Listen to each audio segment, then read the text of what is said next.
தமிழகத்தில் ஜல்லிக்கட்டு நடத்த அனுமதி வழங்கப்பட்டுள்ளதை அடுத்து ஜல்லிக்கட்டு போட்டி நடத்த மதுரையின் அவனியாபுரம், பாலமேடு, அலங்காநல்லூர் பகுதிகள் தயாராகி வருகின்றன.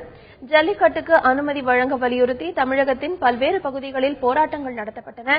அரசியல் கட்சிகளும் ஜல்லிக்கட்டுக்கு ஒருமித்த குரல் கொடுத்த நிலையில் மத்திய அரசு அனுமதி வழங்கியுள்ளது.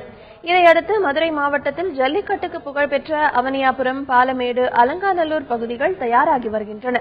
பாலமேட்டில் ஜல்லிக்கட்டு நடைபெறும் வாடிவாசல் அமைந்துள்ள மஞ்சமலை ஆற்றை சுத்தப்படுத்தும் பணி நடைபெற்று வருகிறது.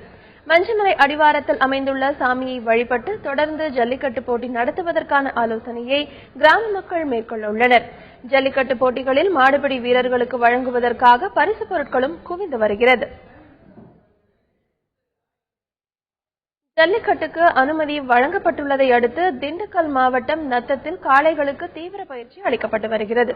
நத்தம் அருகே உள்ள சொரிப்பாறைப்பட்டி, சங்கரம்பாறை பகுதியில் உள்ள கிராம மக்கள் பாலமுருகன் கோவிலில் பொங்கல் வைத்து வழிபாடு செய்தனர். மேலும் ஜல்லிக்கட்டில் பங்கேற்கும் காளைகளை அழைத்து வந்து பூஜைகள் செய்தனர். ஏராளமான ஆண்களும் பெண்களும் கோயிலின் முன்பாக கும்மி பாட்டு பாடினர்.